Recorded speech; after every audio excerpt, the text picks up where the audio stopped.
Sinampalatayaan ng katoliko. Suma sa inyo ang palatuntunan sa liwanag ng katotohanan. Pakinggan ang paglalahad ng mga tao na lang makaunawan ng katotohanan ay nalipat mula sa kadiliman tungo sa kaliwanagan. Mga taong nakatiyak ng daan patungo sa kaligtasan dahil sa liwanag ng katotohanan na kanilang sinampalatayaan. Ikinagagalak po namin na muli namin kayong makapiling mga ginigiliw po naming mga taga-subaybay. Ako po ang kapatid na Jerry Lapira at ito po ang programang Sa Liwanag ng Katotohanan. Samahan niyo po kami sa may kalahating oras ng programang ito at nawa po ay makatulong ito sa inyong ginagawang mga pagsusuri upang katulad po ng napakarami ng mga tao ng pagbigyan nila ang paanyaya ng aming mga kapatid na sila'y makapakinig sa mga pangangaral ng Iglesia ni Cristo ay nagliwanag sa kanila ang mga aral ng ating Panginoong Diyos na itong naging dahilan. Kaya sila ay nakapagpasya na umanib sa Iglesia ni Cristo at iwanan yung dati nilang reliyon. Ang isa po sa halimbawa nito ay si kapatid na Wilfredo Villegas. Siya po ay isang masiglang may tungkulin dyan sa lokal ng Iglesia ni Cristo sa San Agustin, sa Distrito Eclesiastico ng Dasmariñas City, Cavite. Pakinggan at panoorin na po natin ang aming isinagawang interview. Ako po si kapatid na Wilfredo G. Villegas, kasalukuyang nakatala sa lokal ng San Agustin, distrito ng Dasmariñas City, Cavite. Sa kasalukuyan po ay pangalawang Pangulong Diakono. Ako po ay nakapagtapos ng pag-aaral sa Universidad ng Pilipinas sa kursong Political Science at retired na po na government employee. Sa kasalukuyan po ay nagmamanage ng isang private security agency. Ako po ay ipinanganak na isang Katoliko at pagkatapos po nung ako'y nag-aaral ay nakapag-aral po ako sa isang metodistang paaralan na namulat po ako sa pag-aaral ng mga Biblia. So habang tumatagal po, tumatanim po sa aking isip, bakit may mga aral ang Katoliko, ang aking kinagis ng relihiyon na salungat po sa pag-aaral, sa mga nakasulat sa Biblia.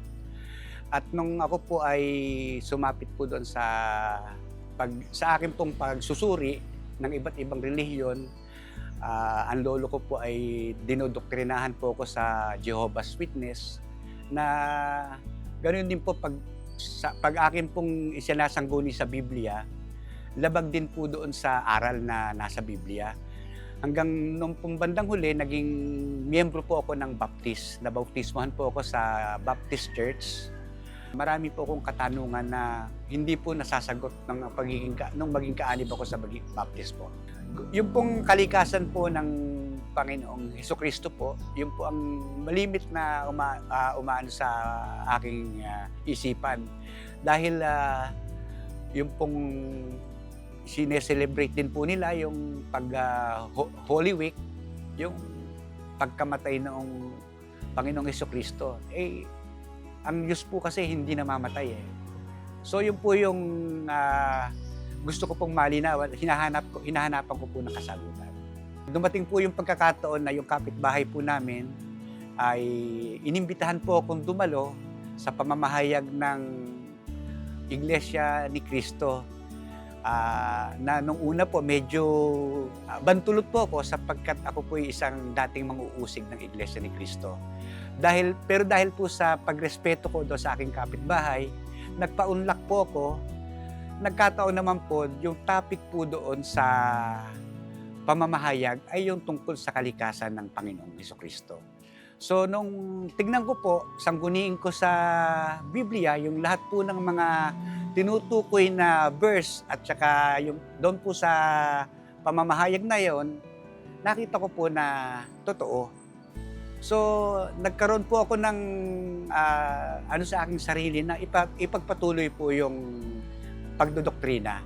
Kaya nagpatala po ako kinabukasan din po, nagpatala po akong doktrina. Tuloy-tuloy na po yon. At hanggang mabautismohan po ako sa lokal ng Pasay po.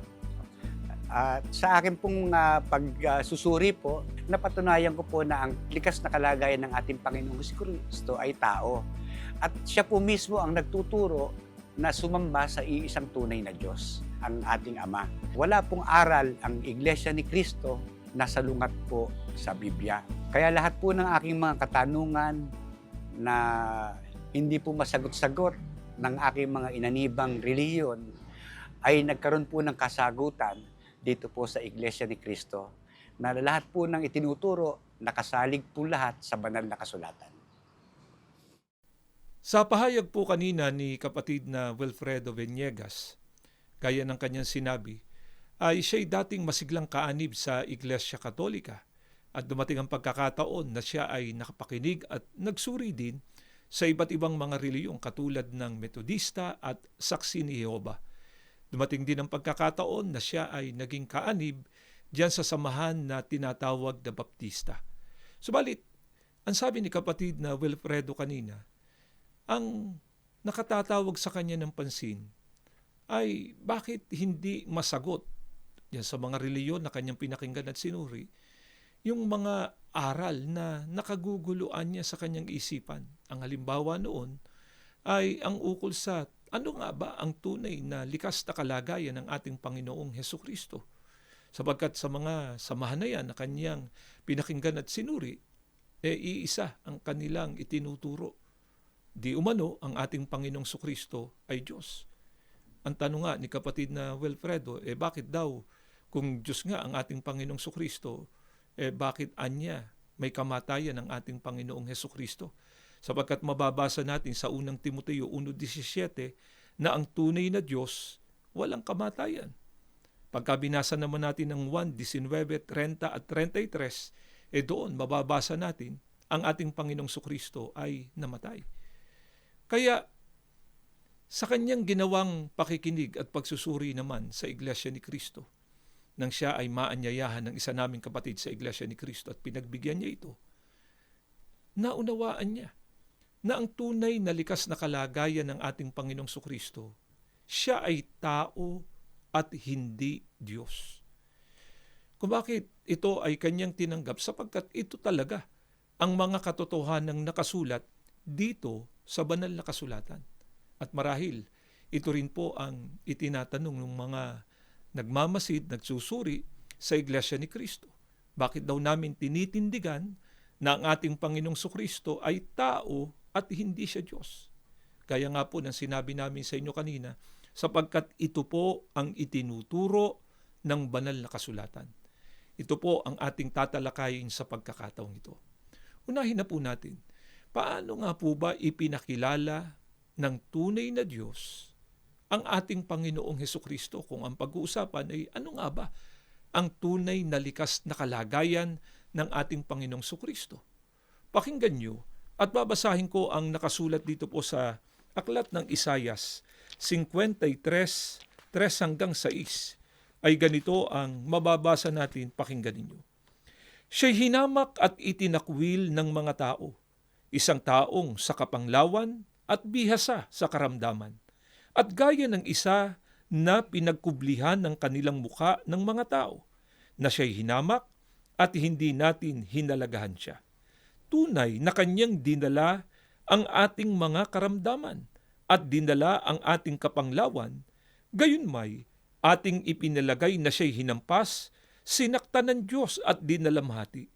Ngunit siya'y nasugatan dahil sa ating mga pagsalangsang, siya'y nabugbog dahil sa ating mga kasamaan. Ang parusa ng tungkol sa ating kapayapaan ay nasa Kanya, at sa pamamagitan ng Kanyang mga latay ay nagsigaling tayo. Tayong lahat na gaya ng mga tupa ay naligaw. Tayo ay tumungo bawat isa sa kanyang sariling daan, at ipinasad sa kanya ng Panginoon ang kasamaan nating lahat. Ang binasa po namin sa inyo, mga kaibigan, ay hula ng ating Panginoong Diyos sa pamamagitan ni Propeta Isayas. Sino po ang hinuhulaan sa mga talatang ito na binasa namin sa inyo? Gaya ng ating nabasa, isaan niyang tao sa kapanglawan at bihasa sa karamdaman. Sana mapansin po ninyo ang taong hinuhulaan po dito ay ipinalagayan niya na sinaktan ng ating Panginoong Diyos. Iba siya sa ating Panginoong Diyos at dinalamhati. At nais din naming ipapansin sa inyo na ipinapasanaan niya sa kanya ang kasamaan o ang kasalanan ng mga taong pinanagutan niya. Sino nga po ba ang kinatuparan ng mga pahayag na ito, ng hula ng ating Panginoong Diyos? Pakinggan ninyo, dito naman sa unang Pedro, sa 2:21 hanggang 23 at 24 pa, ay ganito ang maliwanag na mababasa natin, pakinggan ninyo ito. Sapagkat sa ganitong bagay kay tinawag, sapagkat si Kristo man ay nagbata dahil sa inyo, na nang siya'y alipustain, ay hindi gumanti ng pag-alipusta. Nang siya'y magbata, hindi nagbala. Kundi, ipinagkatiwala ang kanyang sarili doon sa humahatol ng matuwid, na siya rin ang nagdala ng ating mga kasalanan sa kanyang katawan sa ibabaw ng kahoy, upang sa pagkamatay natin sa mga kasalanan ay mga buhay tayo sa katwiran, na dahil sa kanyang mga sugat ay nagsigaling kayo. Ang katuparan po nung binasa natin kanina sa Isaiah 53:3 hanggang 6, walang iba kundi ang ating Panginoong Hesukristo. Sana napansin nyo din na sa paunang pahayag pa lamang ng ating Panginoong Diyos ay tiniyak na po ng ating Panginoong Diyos na yung hinuhulaan doon sa Isaiah 53:3 hanggang 6 ay isang tao. Kaya mga kaibigan, sino mang magsabi na mali daw yung pagkakilala namin ng mga kaanib sa Iglesia ni Cristo, na ang ating Panginoong Sukristo'y tao, para na din po nilang sinabi na mali yung ipinahayag at itinuro ng ating Panginoong Diyos. Tiyak, hindi naman po magkakaganon mga kaibigan.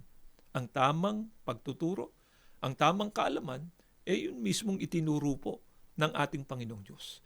Ngayon, ang ating pong pinapaksa ngayon ay ang ukol sa tunay na likas na kalagayan ng ating Panginoong Sukristo. Kaya, mismong ang ating Panginoong Sukristo na po ang ating tanungin. Ayon po sa kanyang patotoo, ano nga po ba ang tunay na likas niyang kalagayan? Pakinggan ninyo, at ganito ang maliwanag na pagtuturo ng ating Panginoong Sukristo dito sa Juan, sa 8 ang talata po ay 40. Ngunit pinagsisikapan ninyong patayin ako na isang taong nagsabi sa inyo ng katotohanan narinig ko sa Diyos. Ito'y hindi ginawa ni Abraham. Ang binasa po namin sa inyo ay mismong pagtuturo na ng ating Panginoong Sukristo. Ano po ang kanyang pinatunayan at sinabi tungkol sa likas niyang kalagayan? Ayon sa ating Panginoong Sukristo, siya anya'y tao na nagsasabi ng katotohanan.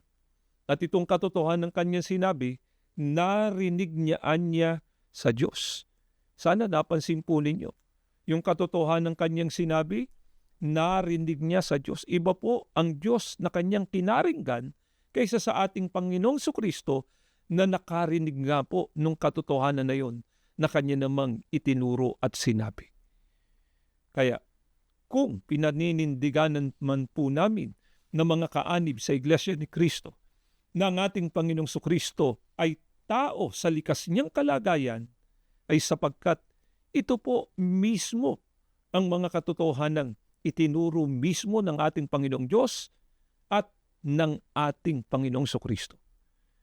Kaya nga po, nang magturo na at mangaral ang kanyang mga alagad, ang kanyang mga apostol, ano rin nga po ba ang kanilang itinuro ukol sa likas na kalagayan ng ating Panginoong Sukristo?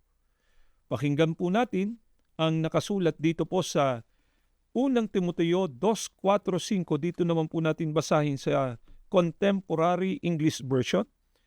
Sa pagkakaliwat na po sa wikang Pilipino natin ito basahin, pakinggan po ninyo ito. Nais ng Diyos na ang lahat ay maligtas at malaman ang buong katotohanan na ito nga ay meron lamang isang Diyos at si Kristo Jesus ang tanging makapaghahatid sa atin sa Diyos. Si Jesus ay tunay na tao at ibinigay niya ang kanyang sarili upang iligtas tayong lahat. Sa pahayag na ito ni Apostol Pablo ay niliwanag niya na ang ating Panginoong Sukristo anya ay tunay na tao. At para ipakita nga po ang kaibahan ng ating Panginoong Diyos sa ating Panginoong Sukristo, ay niliwanag din ni Apostol Pablo na meron lamang anyang isang Diyos. At ang ating Panginoong Sukristo naman ang siyang tanging makapaghahatid sa tao sa ating Panginoong Diyos. Kung inyong napansin, mga mahal po naming mga taga-subaybay, hindi po naiba ang pagtuturo ng mga apostol sa mga katotohanang itinuro mismo ng ating Panginoong Diyos at ng ating Panginoong Sukristo tungkol sa tunay na likas na kalagayan ng ating Panginoong Sukristo. Siya po ay tao. Bakit po yung pagpapatotoo ng ating Panginoong Diyos, ng ating Panginoong Sukristo at maging ng mga apostol na ang ating Panginoong Sukristo ay tao, nangangahulugang hindi nga siya ang tunay na Diyos? Ayon sa patotoo mismo ng ating Panginoong Diyos, siya nga ba ay pumapayag na Diyos na siya pagkatapos ay tao pa rin siya? Pakinggan ninyo ang pahayag ng ating Panginoong Diyos mismo dito po sa Aklat ng Oseas. Sa 11 ang talata po ay 9. Pakinggan nyo at ganito ang maliwanag na nakasulat. Hindi ko isasagawa ang kabangisan ng aking galit. Hindi ako babalik upang ipahamak ang Ephraim, sapagkat ako'y Diyos at hindi tao. Ang banal sa gitna mo at hindi ako paroroon na may galit. Sa mismong pahayag ng ating Panginoong Diyos, ano po ang kanyang patotoo? Ang sabi ng ating Panginoong Diyos, ako anya ay Diyos at hindi tao. Kaya nung ituro ng ating Panginoong Diyos ng ating Panginoong Sukristo ay tao at ituro mismo ng ating Panginoong Sukristo na siya nga ay tao sa likas niyang kalagayan maging sa pagtuturo ng mga apostol, ito po ay nagpapatunay lamang na hindi nga Diyos ang ating Panginoong Sukristo, sapagkat ang deklarasyon po ng tunay na Diyos, siya'y Diyos, hindi siya tao. Ito po ang dahilan, mga mahal po naming mga taga-subaybay, kung bakit ang mga kaanib sa Iglesia ni Kristo ay naninindigan na pagka ang pag-uusapan ay tunay na likas na kalagayan ng ating Panginoong Sukristo, siya po ay tao at hindi Diyos. Subalit nais lamang po naming liwanagin sa inyo, mga kaibigan, na bagamat kinikilala namin na ang ating Panginoong Sukristo ay tao at hindi siya Diyos, subalit ang ating Panginoong Sukristo po ay pinuno ng ating Panginoong Diyos ng napakaraming mga katangian na higit sa karaniwang tao. Mababasa po natin sa Gawa 2.36, siya ay ginawang Panginoon. At dito naman sa Gawa 5.31, siya po ay ginawang ng ating Panginoong Diyos na tagapagligtas ng tao. Sa Efeso 1:20 hanggang 22, inilagay po siya ng ating Panginoong Diyos sa ibabaw ng lahat ng mga nilalang. Sa unang Timoteo 2:5, siya po ang nag-iisang tagapamagitan ng mga tao sa ating Panginoong Diyos. Pinuno po ng ating Panginoong Diyos ng napakaraming katangian ang ating Panginoong Sukristo. Subalit, namamalagi po ang katotohanan na ang ating Panginoong Sukristo ay tao sa likas niyang kalagayan at hindi po siya Diyos. Subalit mga kaibigan, bakit po kaya nagkaroon ng paniniwala na di umano ang ating Panginoong Sukristo ay Diyos? Saan po ba nanggaling yung paniniwalang yan? Na di umano ang ating Panginoong Sukristo ay Diyos. Dito po sa isang aklat Katoliko na pinamagatang Discourses on the Apostles' Creed na sinulat po ni Clement H. Crack, sa page 206, ganito po ang ating mababasa sa pagkakaliwat na po sa wikang Pilipino. Kaya halimbawa, noon lamang 325 taon ng Panginoon sa Konsilyo ng Nisea, nang ipaliwanag ng Iglesia Katolika sa atin na isang alituntunin ng pananampalataya na si Jesus ay tunay na Diyos. Napansin niyo po ba kung paano nagkaroon ng paniniwala o aral na di umano ang ating Panginoong Kristo daw ay Diyos? Ito po ay nilikha lamang ng Iglesia Katolika doon sa kanilang konsilyo, doon sa Nicea, taong 325 taon ng Panginoon. Kung inyong napansin, 4 na siglo na po yun. Ang ating Panginoong Kristo, unang siglo pa lamang, ay umakyat na sa langit at ang mga apostol ay nangamatay na po sa unang siglo pa lang. Sa makatwid, ilang daang taong pong lumipas. Wala pong kinalaman sa mga aral na yan na itinuturo nila na di umano ang ating Panginoong Hesukristo raw ay tunay na Diyos. Walang kinalaman dyan ang ating Panginoong Kristo maging ang kanyang mga apostol. Hindi po yan ang katotohanan nakasulat dito sa banal na kasulatan. Yan po ay aral na inimbento lamang ng Iglesia Katolika. Kaya nga po si kapatid na Wilfredo Villegas, yung matagal na katanungan na nasa kanyang isipan noon tungkol sa ano nga ba ang likas na kalagayan ng ating Panginoong Kristo, siya ba'y Diyos o siya'y tao, ay nasagot nang siya ay makapakinig, magsuri sa mga aral ng Iglesia ni Kristo. Nagliwanag sa kanya ang katotohanan ng aral na hindi po Diyos ang ating Panginoong Kristo. Siya'y tao sa likas niyang kalagayan. At ang nag-iisang tunay na Diyos na dapat na makilala at sambahin ng tao ay walang iba kundi ang Ama. Sa mga katotohanan pong ito, mga mahal po naming mga taga-subaybay, pinakahanga din po namin na kayo ay makasama sa tunay na pagkilala sa ating Panginoong Diyos at sa ating Panginoong Kristo. At higit sa lahat, maisagawa natin ang tunay na pagsamba't paglilingkod sa ating Panginoong Diyos na maghahatid po sa atin sa katiyakan sa pagtatamo natin ng kaligtasan. Kaya nga po si kapatid na Wilfredo ay meron din pong paanyaya sa mga nakikinig at sumusubaybay ngayon na hindi pa kaanib sa Iglesia ni Kristo. Pakinggan at panoorin po natin ang kanyang paanyaya. Ako po'y nananawagan sa aking mga kaibigan, mga kamag-anak, na hindi pa po kaanib sa Iglesia ni Kristo. Pag-aralan po ninyo kung paano po ako natawag, kung paano po dati ako'y nanunuligsa sa aral ng Iglesia.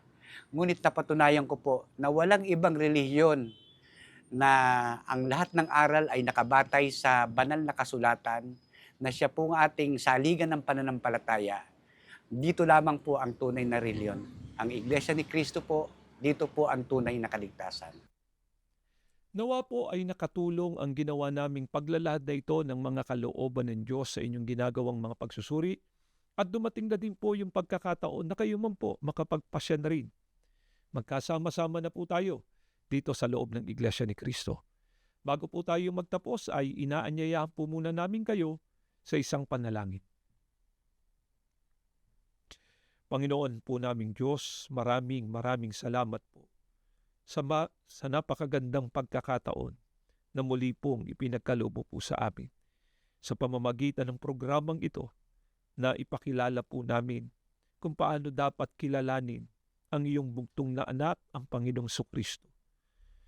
Maawa ka nawa po ang mga katotohanan ito na ikaw po ang nag-iisang tunay na Diyos, ang dapat naming makilala at sambahin, at hindi po Diyos ang ating Panginoong Kristo. Maawa ka nawa po na ito ay magbigay daan na sa mga tagapakinig namin para lalo pa nilang suriin at alamin ang mga katotohanan.